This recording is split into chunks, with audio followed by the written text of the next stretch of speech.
You are listening to The Unseen World. In this podcast, we delve into metaphysics, answer our listeners' questions, and cover topics like psychic abilities, divination, magic, witchcraft, the paranormal, and more. Step into the realm of the unknown today and join us at cocreationcoaching.org/unseen. That's cocreationcoaching.org/unseen. Welcome to The Unseen World. This is episode 5, How to Discover Your Magical Path. I am Brandon Oliveris. And I'm Christine Oliveris. I'm Justin Williams. And today we are discussing all about basically the various magical paths out there. And really how to find which one is most closely attuned to who you are, how to discover which one you would like to follow, just as a guideline.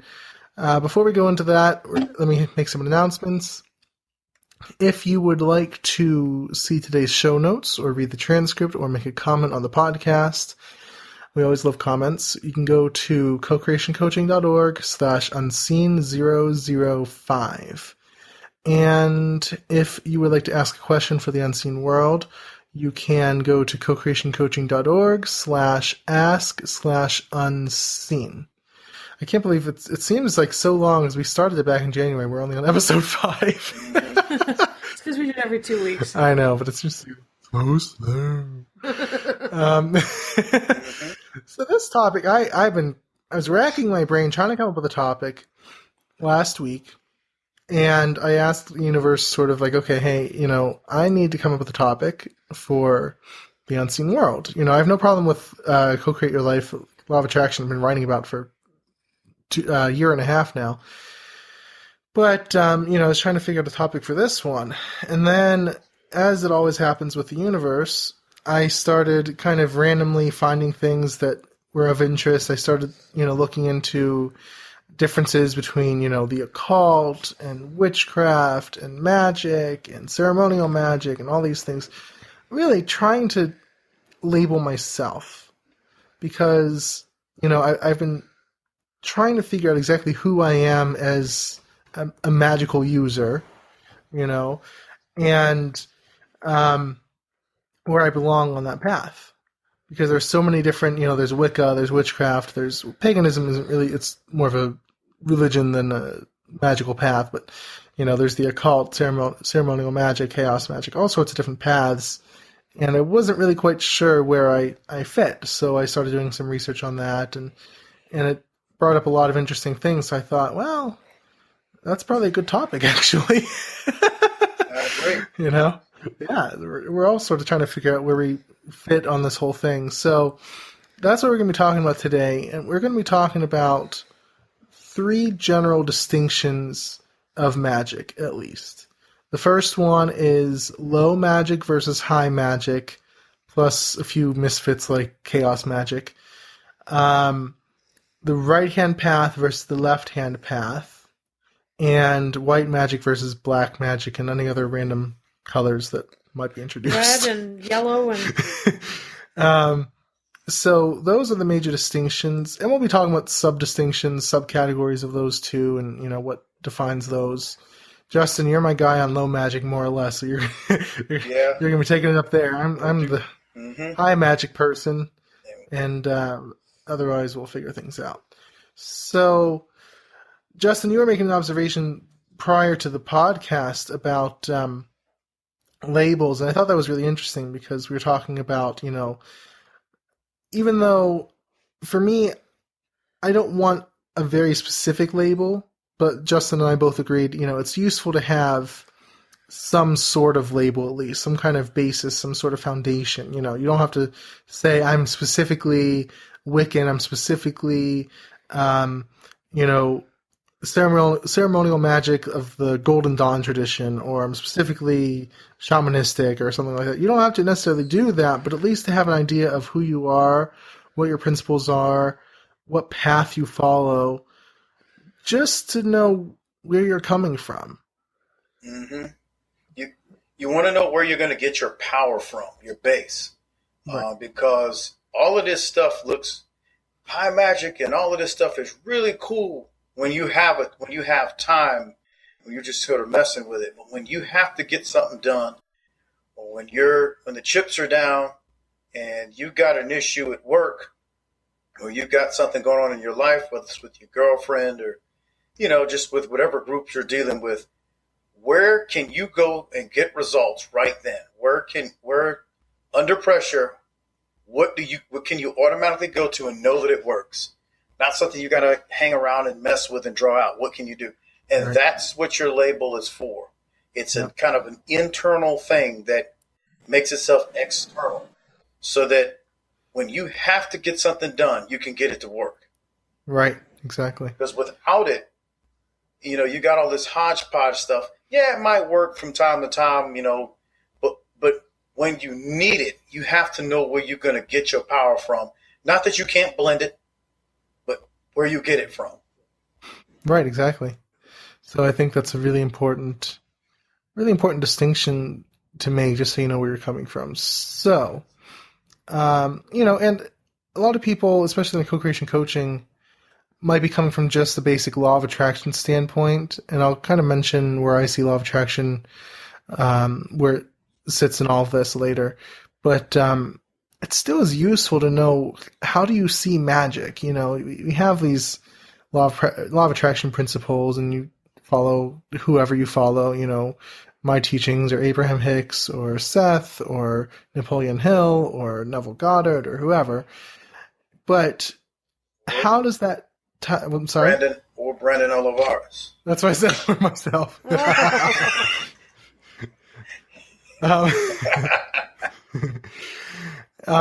But how does that fit into the larger magical context? Because that's really where it's at. I mean, magic is thousands of years old. I mean, I just learned the other day, magus comes from an Iranian word, basically, a word from ancient Iranian religion. I think it was magu or something. Magi? No, but the word was magu, magu. Oh, magu, yeah, okay. I know it came from Iran, though. I remember that. Yeah, and it means priest. Oh, cool. Yeah. So,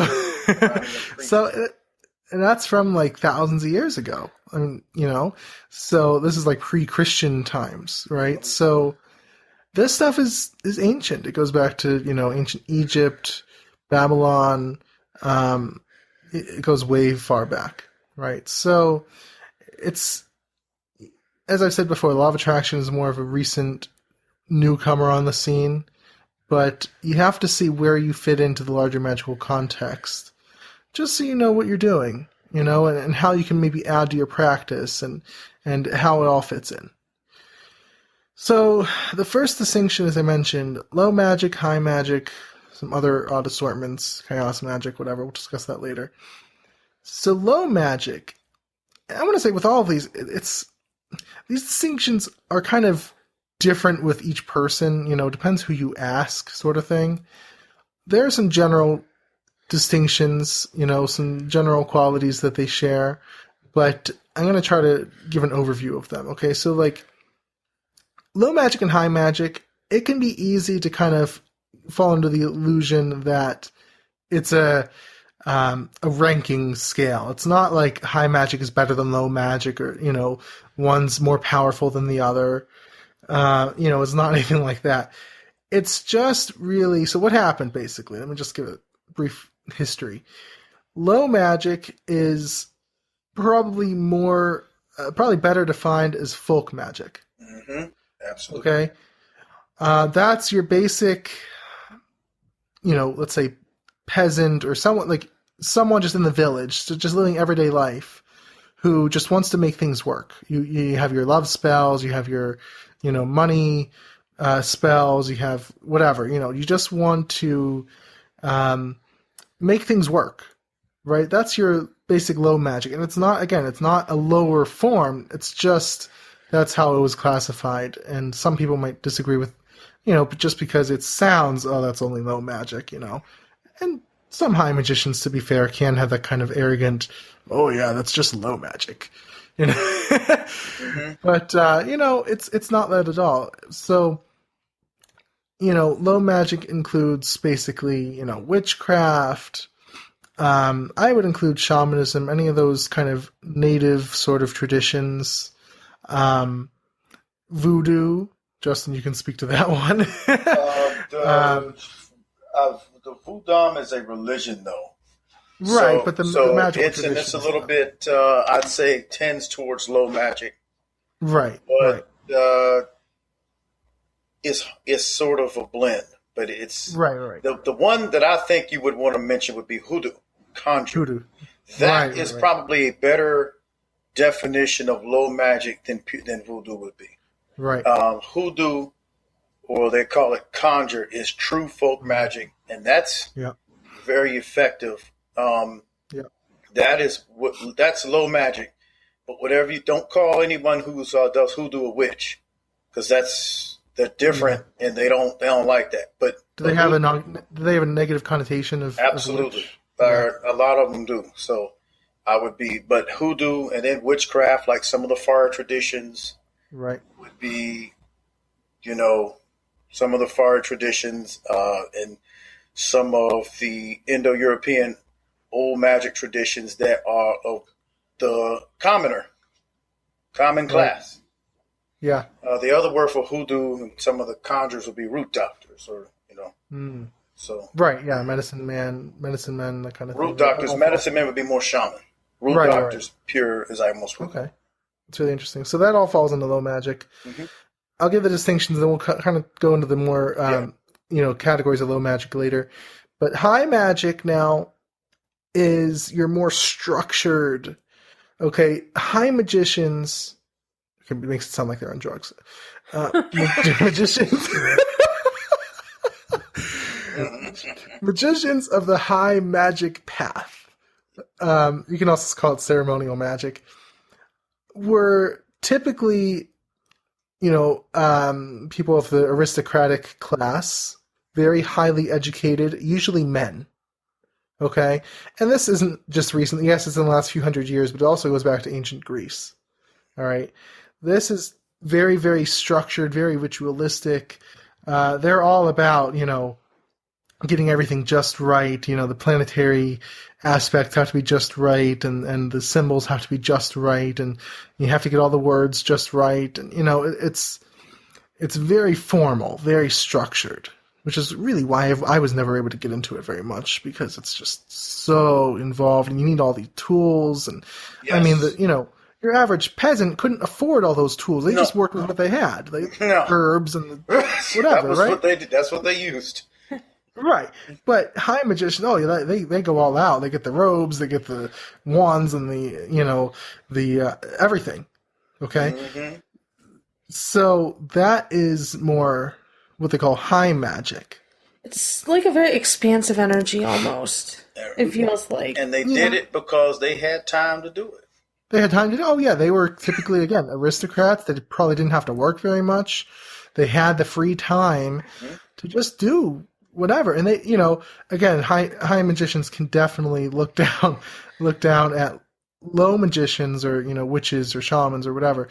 But, it's because they typically didn't work with everyday issues. Yes, in the more recent times you have those who would call upon demons and things like that to, let's say bring them more money or, things like that. But typically it was more spiritual pursuits. Mm-hmm. Okay. And so they saw magic for everyday reasons as sort of too mundane. Because they didn't need it. They didn't need it, right. So the peasant's like, I need to eat for the winter, I need to eat for the winter. I better do something. But the high magician's like, everything's set. So yeah, let's call in some demons, let's call in some angels, let's whatever. Angels. The peasant was like, let me burn this auspice.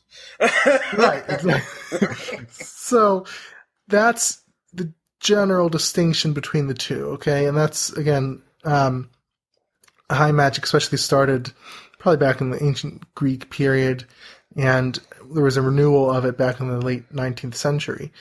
But that's the big difference. You know what it kind of reminds me of, and it's probably not correct, but it feels like if you go to a Catholic church and it's like this structure. Right. If you have to do A, B, and C to get A, B, and C. And it's Right. Yeah, it's very And structured. I'm not saying the Catholic Church is high magic, but No, but yeah, it's very structured. Very but it's similar. similar. It's got some there. Oh, I know. I know. So, to low magic, I'll discuss witchcraft first because that's what I'm most familiar with. Yeah. Witchcraft is such a complicated issue because it really depends who you ask. Here's the thing with witchcraft. People in general in history didn't call themselves witches. No, they did not. People just didn't call themselves witches. No. The word witch was almost always Evil. a negative term. Yes. The church used it in the medieval period and, onward to accuse people of basically cursing others, cursing the animals and the land and the crops and whatnot, and burn them at the stake, It was pretty much never, as far as I know, a positive term. But in recent times, you have this revival. I think it started around the time in England they repealed the law against witchcraft. Okay, so In the 50s. I think it was earlier because it was before Gerald Gardner came out as a Yeah, witch. that's what I was thinking of, Jeremy. But yeah, it was before that. Early 20th century, probably. Yeah. So England, they did that, repealed the law against witchcraft. Was no longer punishable. And so people started going back to, ancient religions and they started calling themselves witches, right? Gerald Gardner is the founder of Wicca. I'm sure most people know this, but he called himself a witch. And actually he wasn't even in favor of the word Wicca. He just wanted to call himself a witch. His religion was witchcraft. It was later after his death that people started adopting the word Wicca because they thought witchcraft had too much of a negative connotation to it. And just to let you know, the name of what they used to call people back then that, say they weren't witches, the other word was cunning folk. Cunning folk, yes, So yes. I like that. So there were people, but they weren't. And the other thing is, if you had a setup, the church favored you, you weren't a witch. Right. If you had, especially if you had the lights burning that looked like a church, you could do whatever you wanted. Right. But they called them cunning folk. Yeah, that's Until they got mad at you, then you were a witch. Right. So modern witchcraft, or witchcraft in general, is almost exclusively a modern phenomenon. Right. So, I did read an article recently about pre-Wiccan witchcraft. There were certainly some traditions out there, but by and large, people just didn't call themselves witches. It was never really a positive feature. You didn't want to be called a witch. So, there are non-Wiccan witches, definitely. Plenty of them. But, a lot of it's based off of Wiccan tradition, right? It just depends. So now the other thing to point out, Wicca took a ton of its stuff from high magic. Yep. You're casting a circle, all this kind of stuff. No, these other people, what you call the cunning folk, they didn't do all that stuff. You don't need it, right? But casting a circle, all that stuff, calling on the quarters and all that kind of thing was strictly ceremonial magic.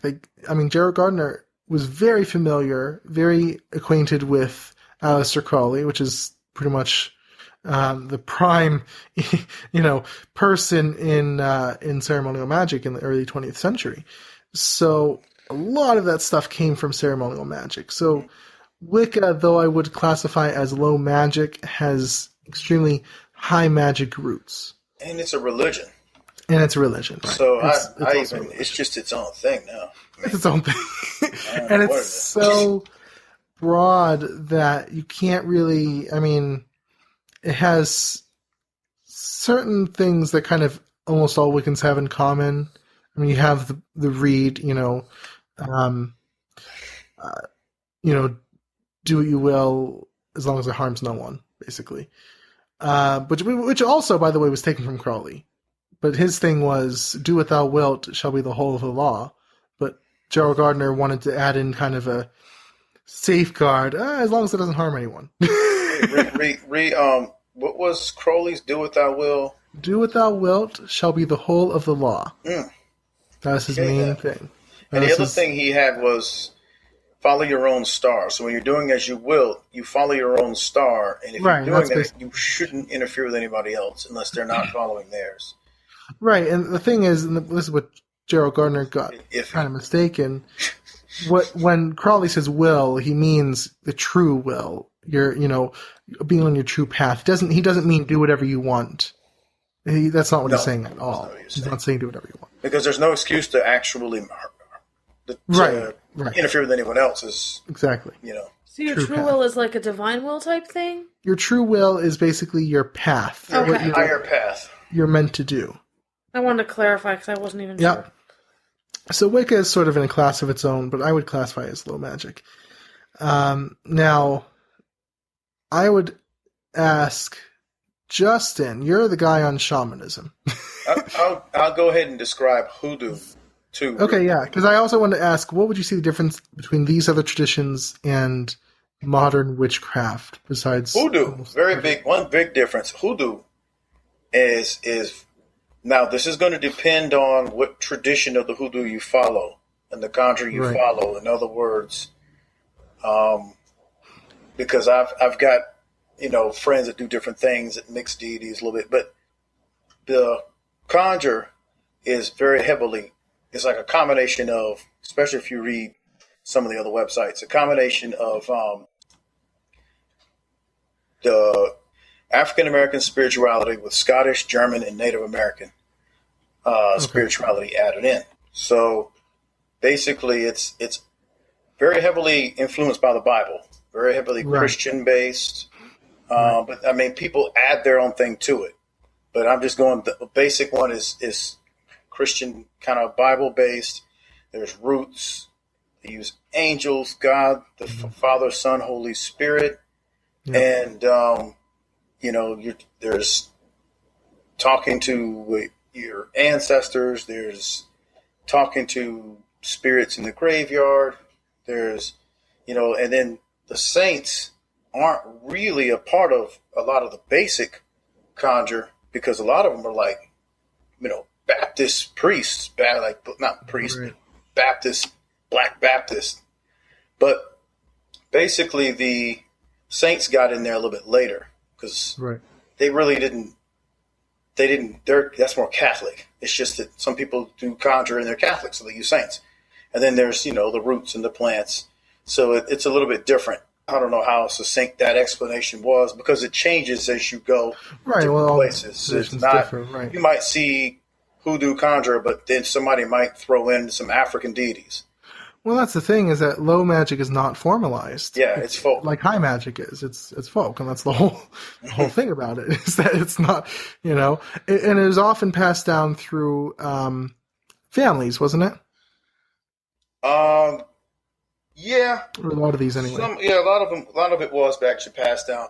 And once again, somebody might describe it different, but basically it really is just a lot of it is Bible based, and it's Christianity, Bible based, and it has what I just described, the spirits of the dead, the angels, Jesus, Father, Son, stuff like that. It's there's a lot of different things to it. So I mean it's not high magic at all.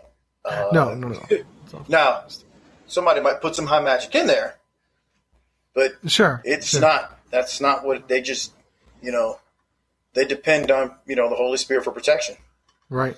Now, what about shamanism? Shamanism is a way of connecting to everything through the web, through spirit. So, what you would do with shamanism is you would do something they call journeys, and you would in a basic sense, you could go to your astral palace or whatever you want to call it, but you go and you find in spirit, you can go to the upper world, the middle world, or the lower world, and you go with your power animal or angels, whatever you use, but a lot of them use power animals. And what you do is you find the attributes of what you're looking for, and you bring it back.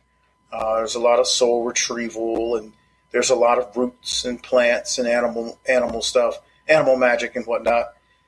But you can also use angels or even deities. But you see a lot of deities, but Right. then you say the voodoo, that's fairly shamanistic. Some of it.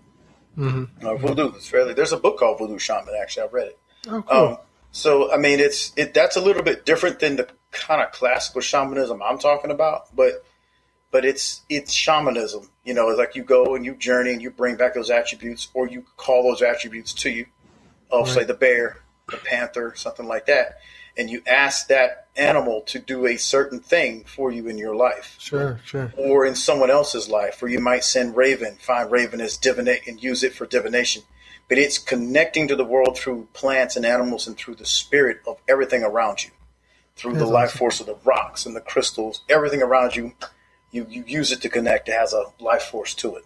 Right. And I want to point out, most low magic users will see the power coming from either, deities, angels, saints, as Justin discussed, or animals, spirits, whatever, right? That's kind of where the power comes from to do magic. So you call on certain elements, certain spirits, certain angels, whatever, to do certain things, right? So high magic, again, is very formalized, very structured, very ritualistic. A lot of times only is in pursuit of spiritual aims, for the development of the self, right?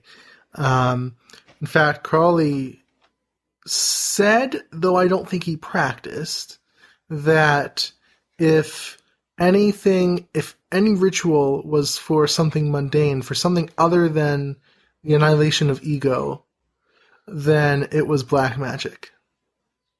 Now, thing is that in his records, he did plenty of money rituals and whatnot. So, He what you was. say and what you do. Wait a minute. Now, he didn't say he didn't do black magic. He said that's what it was. That's what it is. He That's was rather free with his black magic, according to him. Well, he's a rather confused individual, because he claimed very, very strongly to be on the right-hand path. And we'll talk about the right-hand path soon. But his actions were very left-hand path oriented. Yes. He's just kind of confused, right? So I think, I don't know. I think it was a difference of how he saw himself or how he wanted others to see him. I don't know. Or he was a right-hand path magician with a lot of left-hand path influence. Right. Well, the thing is, if you took it objectively, it was almost exclusively left-hand path. Oh, yeah. But, that's, who knows? I mean, even, Madame Blavatsky, who founded the Theosophical Society, was very left-hand path. She even had a magazine for a while called Lucifer.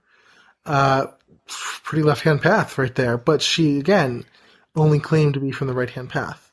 Right? So, it's sort of difficult to categorize some of these people.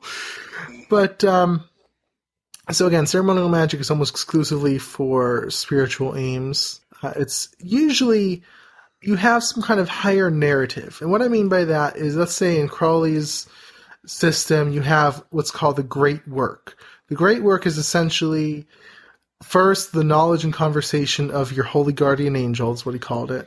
Basically a higher self, sort of external being.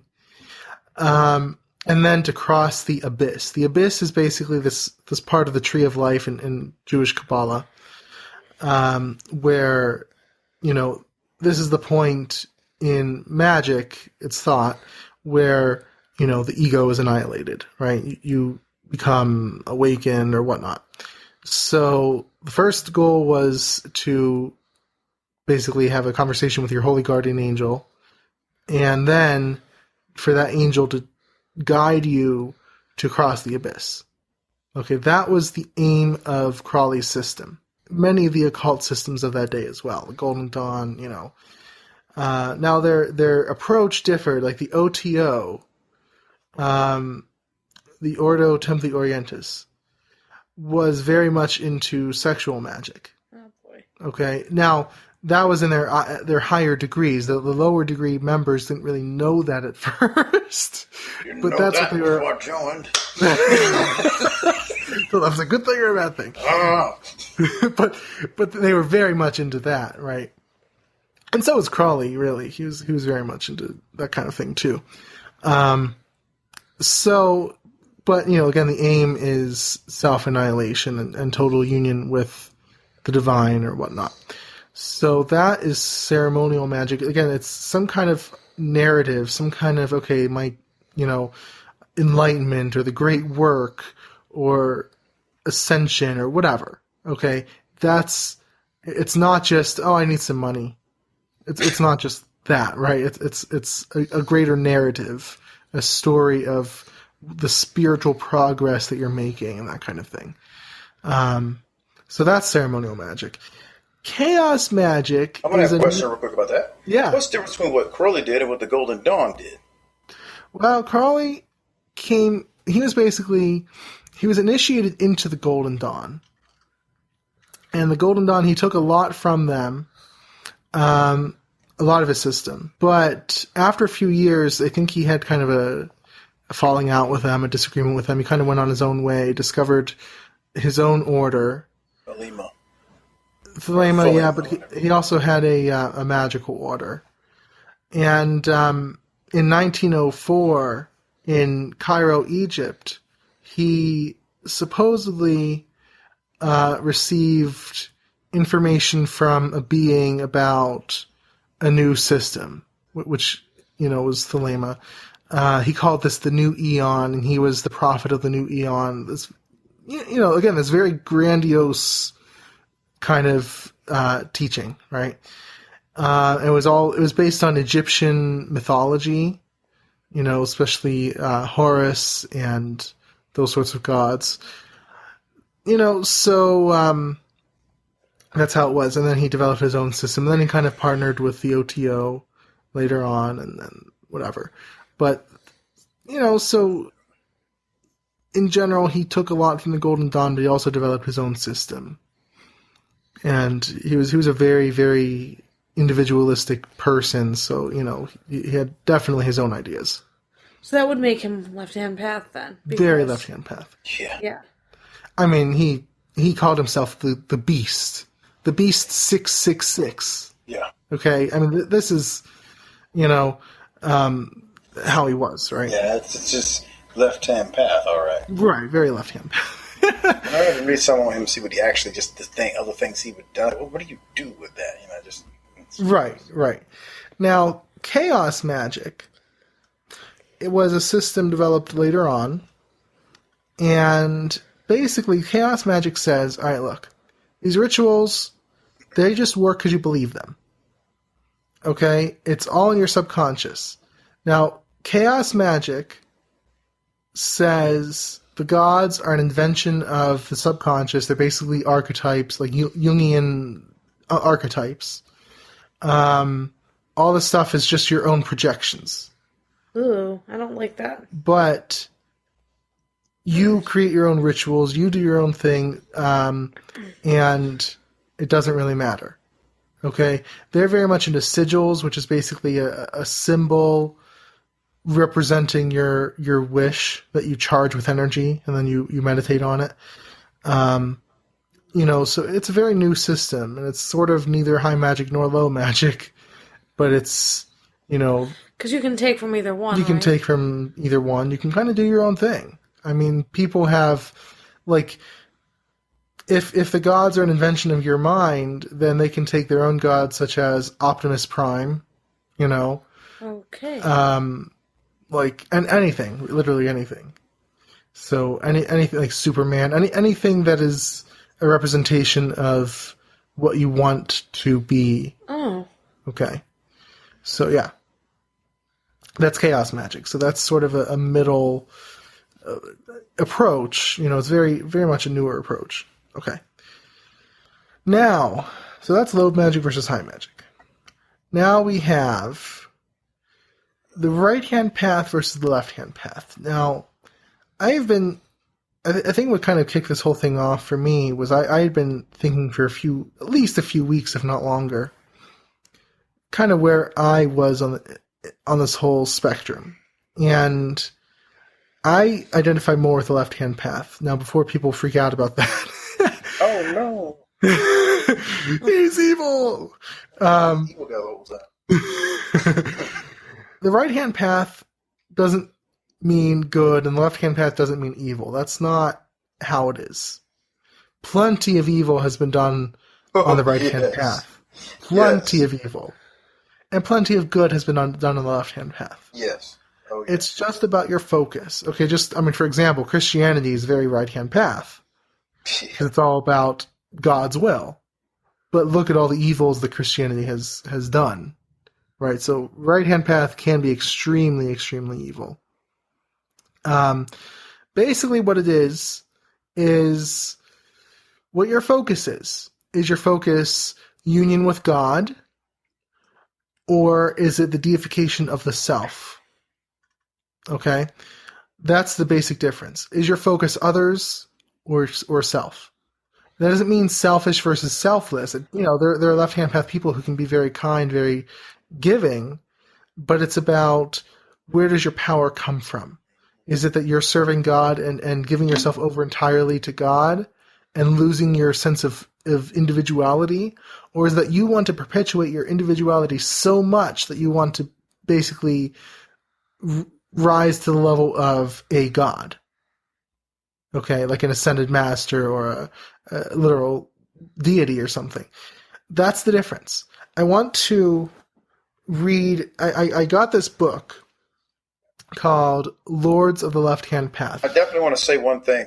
Yeah, you please. can accomplish your goals either way, folks. Oh, sure. If you want to be an ascended master, you can use either path. But you are, one way is more in alignment with your whatever God you follow. And the other way is more working in partnership with the God you follow. The shaman way is a little different than both right hand or left hand. So oftentimes you'll hear people not refer to them as exactly magic, but I mean, it's still, Right. So just wanted to throw that in there. Sure. Now, again, because I don't want people to think, oh, you just can't do. No, you can do it. Either path works. Sure, right. Now, for instance, the whole distinction comes from Hinduism. Okay, specifically Tantra. Now, the right-hand path was where you followed the norms, the ethical norms. You were moral. You did all your practices you had to do and all that kind of stuff. And the left-hand path was where you specifically, deliberately broke the taboos. Right. The right-hand path was about, again, merging with the divine, merging with, the universe. Whereas the left-hand path was about raising yourself as an individual to that level, but maintaining your individuality. That is the important distinction. Mm-hmm. Okay, that is the important distinction. Is that you're maintaining your individuality on the left-hand path. On the right-hand path, you are seeking to lose your individuality in the whole. Okay? If you're seeking to maintain your individuality, you're left-hand path. If you're seeking to lose it, you're right-hand path. That is, I want to read from this book. He gives a wonderful definition of the left-hand path. I cannot replicate it. So I want to read this quote. There are two major criteria for being considered a true lord or lady of the left-hand path: deification of the self and antinomianism. The first of these is complex. The system of thought proposed by the magician or philosopher must be one that promotes individual self-deification, preferably based on an initiatorily magical scheme. This first criterion will be seen to have four distinct elements. 1. Self-deification, the attainment of an enlightened or awakened, independently existing intellect, and its relative immortality. 2. Individualism, the enlightened intellect is that of a given individual, not a collective body. 3. Initiation. The enlightenment and strength of essence necessary for the desired state of evolution of self are attained by means of stages created by the will of the magician, not because he or she was divine to begin with. 4. Magic. The practitioners of the left-hand path see themselves as using their own wills in a rationally intuited system or spiritual technology designed to cause the universe around them to conform to their self-willed patterns.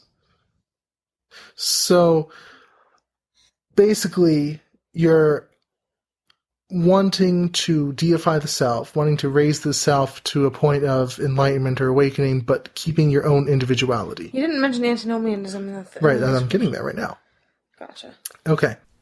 The second criterion, antinomianism, states that practitioners think of themselves as going against the grain of their culturally conditioned and conventional norms of good and evil. True lords and ladies of the left-hand path will have the spiritual courage to identify themselves with the cultural norms of evil. There will be an embracing of the symbols of conventional evil or impurity or rationality, or whatever quality the conventional culture fears and loathes. The lords and ladies of the left-hand path will set themselves apart from their fellow man. They will actually or figuratively become outsiders in order to gain the kind of inner independence necessary for the other initiatory work present in the first criterion. The practice of the second criterion often manifests itself in antinomianism, that is, the purposeful reversal of conventional normative categories. Evil becomes good, impure becomes pure, darkness becomes light. So, in antinomianism, I had to look up that word, so I had no idea what it meant. Basically is you go against the grain, you're, like Crawley, the great beast, 666. Very antinomian, you're going against the norms of the culture. So that's the left-hand path. Okay, right-hand path is basically everything else. Okay. That's a pretty distinctive definition and pretty nuanced, I think, and pretty new as far as I know. Again, a lot of people don't have that courage to really say, yeah, I'm left-hand path. Like I said, Madame Blavatsky, even though she probably was left-hand path, very much identified with the right-hand path, at least publicly. Same with Crawley. Yeah. I never even thought about figuring out what path I was. I've always I always thought I'm of the middle path. Right. Yeah. I am a gray shaman. Sure. I see people don't like that. They're like, oh, that means you're black. You know what I tell them? Okay, I'm black. Okay. If they say that means you're on the dark path, I say fine, I'm on the dark path, but I don't consider it. I'm considering me a path of gray. Where you use what you have to. Right. Exactly, and that's all this stuff is a spectrum. Like I said, you don't have to be 100% left hand or 100% right hand. Mm-hmm.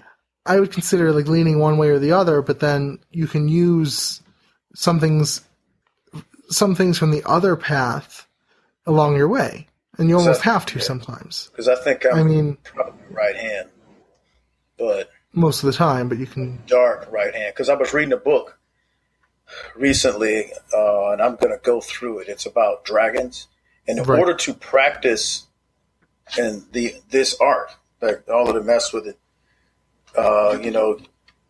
and they explained, a true white magician they're great for healing, but when something serious comes along. If you're only practicing white magic, you're going to have a difficult time handling it unless you've got a very good grasp on white magic. I don't totally agree with that because, but I see their point. Right. You see what I mean? Right. The average white, just pure white, mage is going to have a hard time dealing with certain things. Once again, I kind of disagree with that, but their point is well taken. They say in order to truly practice what we're talking about, you have to be of the gray. Sure. You can't be dark either. Say right. You have to be balanced. Yeah. It reminds me of a book I read called, it's actually a series called The Walker Papers. And it's about this woman who, is a shaman by heritage, sort of. But she is a healer and on the warrior path. So it's like she does both. Right. I like that. Yeah. Did I mention what I was on this call yet? I don't on this Nope, podcast. you didn't. I'm sorry. So I would call myself more of a divine shaman. Right. Like I said, chaos shaman, and then for those of you who might have heard both, and then when I was in meditation with Archangel Michael, that is what I said. Well, what am I really? He's a divine shaman. I said, Right. okay. That's awesome. So, like I said, I consider myself very, very left-hand path. I've always been against the norm. I've never liked authority. I've never liked being traditional. I've always been very different. And I've always, like, with Christine, she doesn't like people to disapprove of what she's doing. Yeah. Right? With me, I've always been, like, either not cared, and sometimes even, I hope they do. You know what I mean? Like, I don't know. It's just, I like opposing the traditions of, like the common traditions. Okay? That is just how I've always worked. So I very, very much identify with the left-hand path. I'm not saying I'm always that way. Obviously I'm in a business that's, about helping others and that kind of thing.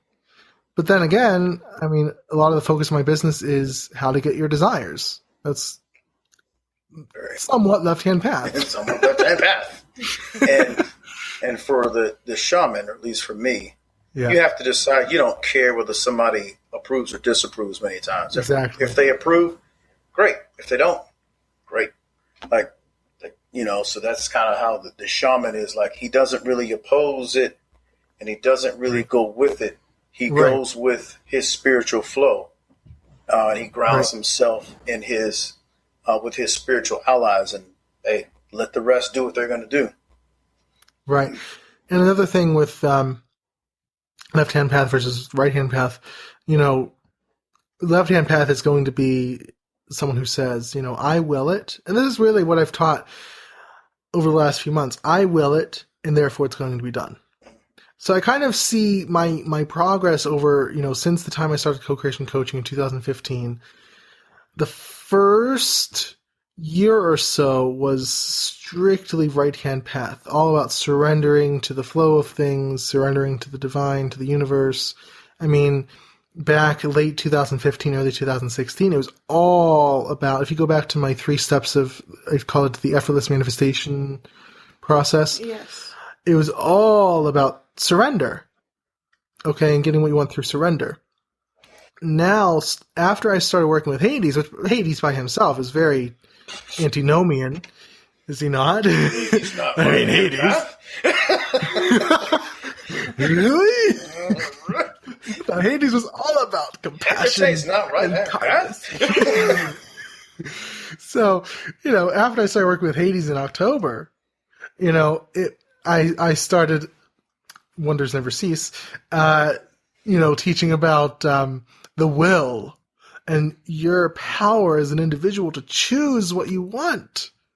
Not to just surrender to it and just let things, let go of your attachments and blah, blah, blah. Don't care about what happens. No, because that's not really what people want. People who come to this aren't looking to generally surrender to something higher. They're looking to get what they want out of life. Right. Yeah. And, so I'm saying, here's how to get what you want. You will it. You choose it. You don't, just say, well, whatever happens, and I'm just going to surrender and let go, and hopefully the universe brings it to. No, you will it. Right? So very, very left-hand path there. Very self-deifying, because you're saying, I am God who can choose what is in my reality. The world will conform. That the quote I read said about reality conforming to your will. Very left-hand path. So that, since probably last October, I would consider myself left-hand path in that way. And, yep, I would agree. Right. And now, just to say, that's not to say, I think here's a disadvantage of the right-hand path, and a little bit.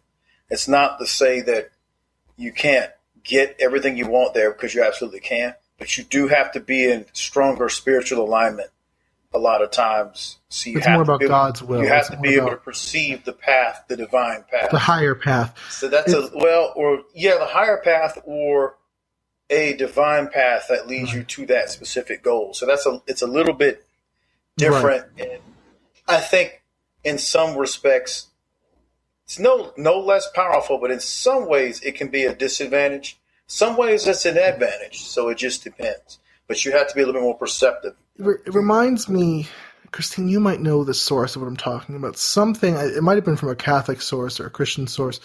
Something about certain people who say, thy will be done, and others who say, my will be done. Christine, you know what I'm talking about? McNutt, maybe? I don't know. I never say that will be done, though. No, he says to not pray. No, it's not that. It's not that. It's how you should say, thy will be done, not my will be done. Oh, it might have been that priest Maybe. that got excommunicated. That Catholic mystic. It doesn't help. That sounds like I don't somebody know wanna his keep name. up with. I want to find him. The way he changed the Lord's Prayer. No, but they were saying you should say, thy will be done. Yes. But that someone who's, let's say, with Satan or something would say, my will, like Satan would say, my will be done. I don't know. Right. Anyway, it's really the Christian view, right? That. Oh, no, then I have no idea what you're talking about. It's from somewhere. But the Christian view basically is we're supposed to say, like the angels would say, thy will be done to God. The demons or Satan would say, my will be done.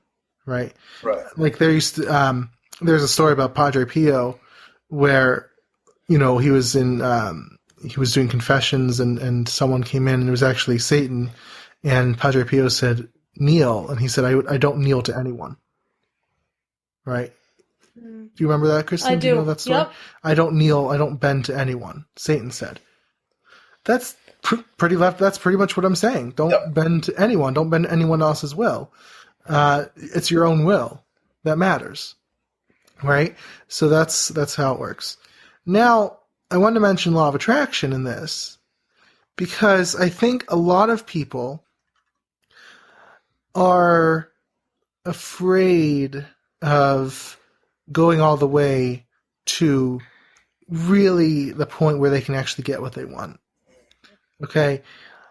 People want to be nice and light and right-hand path and whatever, and also be millionaires and in a happy relationship or, getting all the stuff they want in life and have the nice beach house and whatnot. They kind of want both. Takes more skill. Or they want to give lip service to the right-hand path, but secretly walk the left-hand path, if that makes sense. Yep, and that it takes more skill to do it with the right-hand path. Well, I would advise most people, if you really, really want your desires, put a little more left-hand juice in there. You have to decide, because a lot of people, let's say, I found this a lot of times in the Sedona method. When I was studying the Sedona method, people will say, can I actually get my goal? Yep. And the teachers would say, it actually doesn't matter. It shouldn't matter whether you do. And people would, well, that's nice and all, but it sort of does. Right? So these teachers are very right-hand path. It doesn't matter if you get your goal, it just matters that you let go of your attachment to your goals. And the people are saying, but I want the goal. Yeah, it just doesn't work.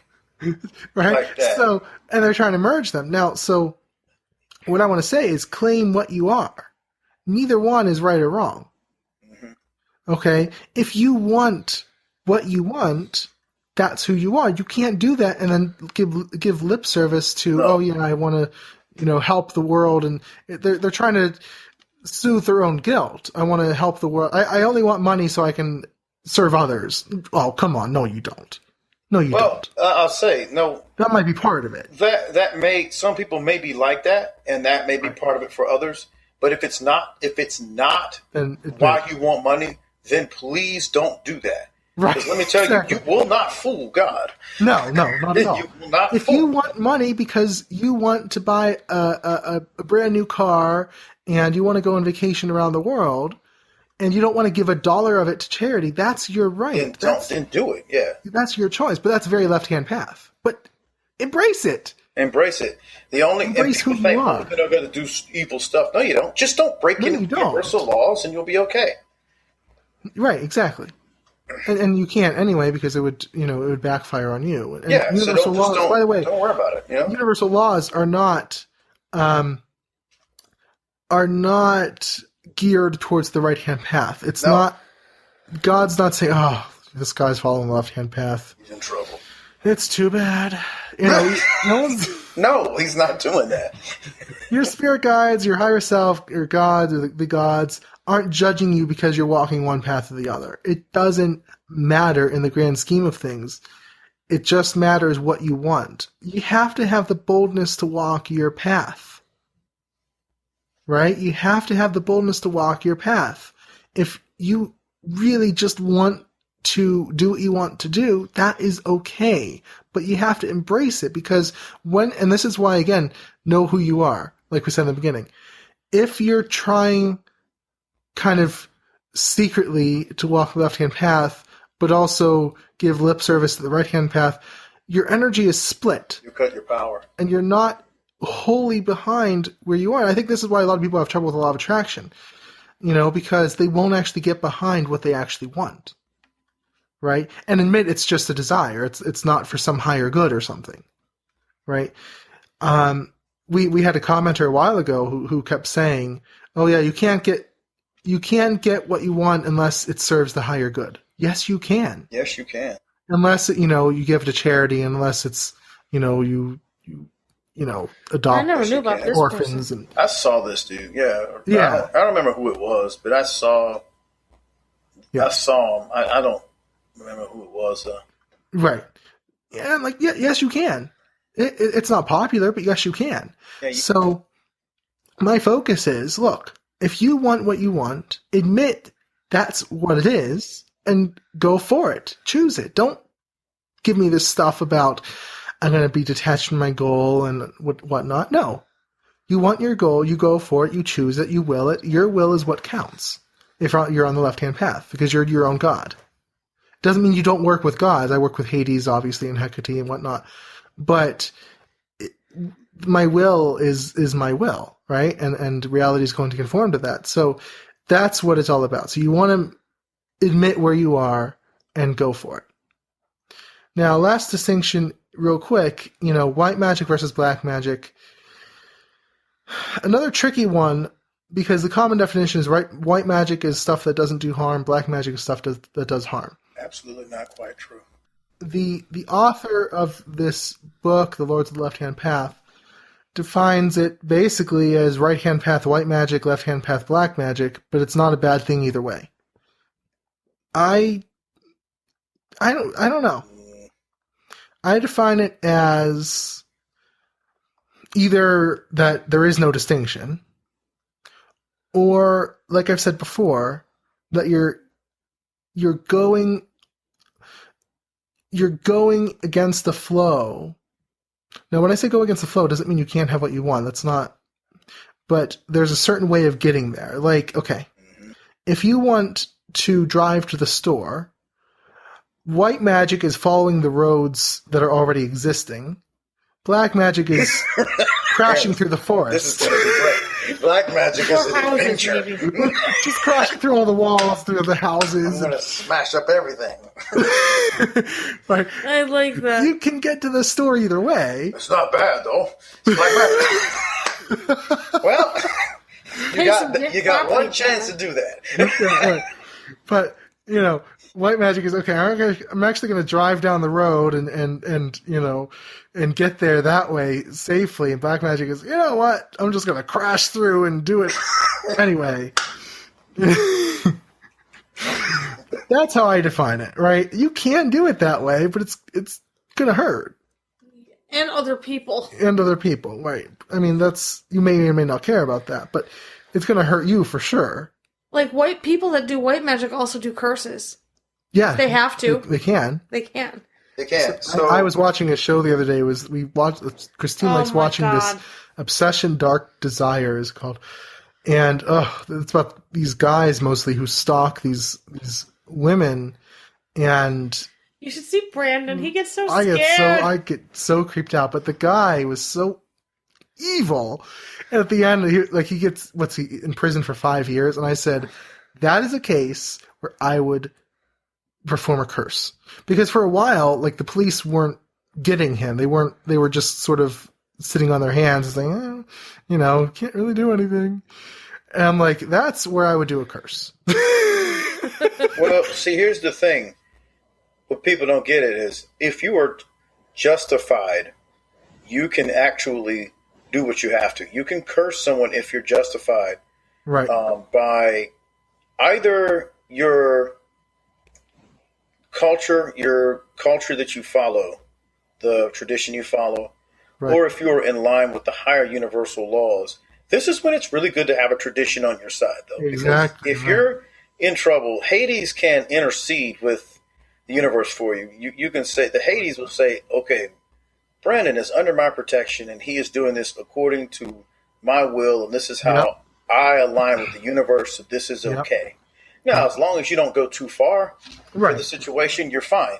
If you're out there on your own and you don't have anyone to intercede like that, you really better understand the high universal laws the right way. Right, exactly. Because you are allowed to defend yourself, but you're allowed to, in the universal context, you're just allowed to restore balance.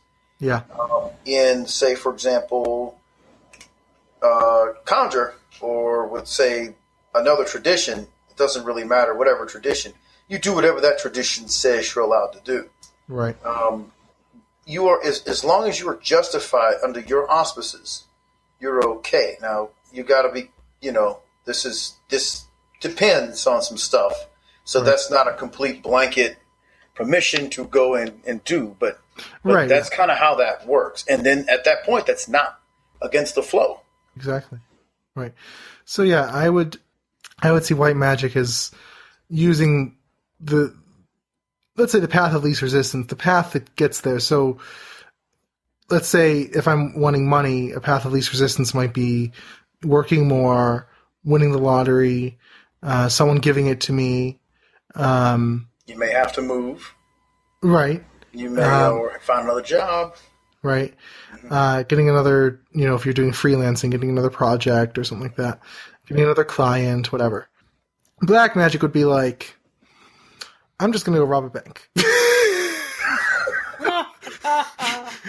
I'm going to take, It's not quite that black and white. No. I'm just giving. But I'm you just give you a very good example. Let's go rob a bank. I'm going to go straight, just scam someone. Now, to give you this distinction, the left-hand path would be, the right-hand path would be, God, what's the best way for me to make this money? I really want this money. I'm going to let you help me make this. Exactly. Left, I'm going to let you tell me how to, the best way to do it. Right. The left, then Brandon, you can describe the left-hand path. Left-hand path. So the right-hand path, I want to add the distinction. You would say, God, I want to do this, provided it's your will, provided it's in alignment with my highest good. Okay. Right. According to God's definition or whatever, to a deity's definition. Left-hand path says, look, I want money. I'm going to get money. So find me the easiest way and quickest way for as much of it as possible to come to me. It doesn't mean it's going to harm others. It's not a curse. No. But what matters is not what God wants. What matters is I'm going to get money, and it's going to happen. My will is final because I'm my own God in my own reality. It's going to happen. It could be getting a job opportunity or getting a client or any of those factors. It could be any of those. Or it could be something totally unexpected. But it doesn't mean you're going to do something evil or you're going to curse someone to give you money or going to, it doesn't mean that. That's more black magic in my opinion. Left-hand path just means I'm going to get money in the quickest, easiest way possible for this specific purpose that is really just probably to serve myself. Okay, the right-hand path person might say, yeah, I want to, get some money so I can serve others and whatnot. It might be for yourself, but you're, again, saying as long as it's, for your highest. It's going to be the high. It's for myself, but it's also for myself on my highest path. Right. Left-hand path doesn't mean you'll get it any slower than the left-hand path guy. Not necessarily, get any less of it. It just means the money you get will be aligned with your higher causes. Right. Now, again, the left-hand path magician will just say, I will it. It's going to happen because I want it. There's no higher, it's not because I'm going to help others with it or anything. It's just that I want it for my own purposes because I need to pay the bills, because I want to go on vacation, because whatever. I mean, it doesn't matter. You don't have to justify. People will just, well, I just want it so I can take care of my family. No one cares why you want it. Do you want it or not? Do you want it or not? That's the question. That's not take care of my family. Great. Do you want it? Right. Do you want it? People think they have to justify. No, there's no God who's saying, is his reason good enough? I don't know. No one's judging your reasons.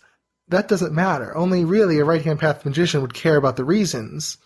But the left-hand path magician will just say, I want it, and that's what matters.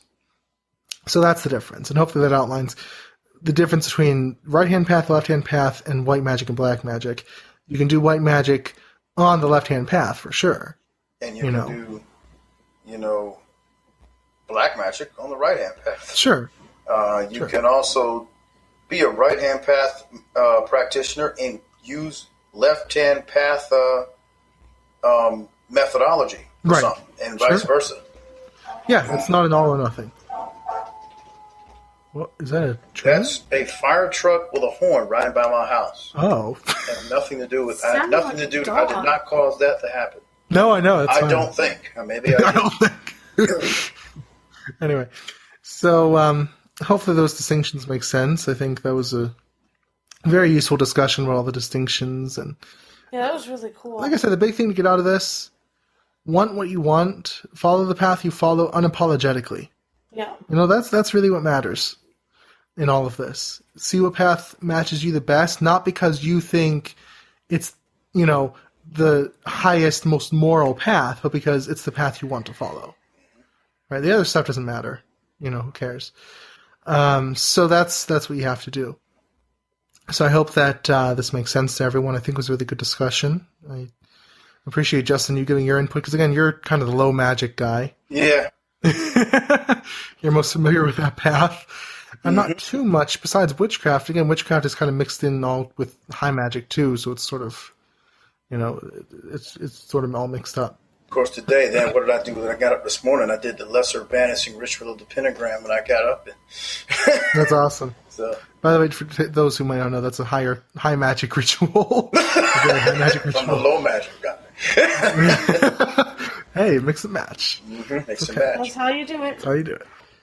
So I hope that everyone enjoyed this. And again, some announcements. If you would like to see the show notes, you can head over to cocreationcoaching.org/Unseen005. If you would like to rate or review us on iTunes or to subscribe to the podcast, you can go to cocreationcoaching.org/UnseenITunes, and that will take you to our iTunes page. So with all that, I hope everyone has a great weekend, and I am Brandon Oliveris. And I'm Christine Oliveris. And I'm Justin Williams. Anything is possible.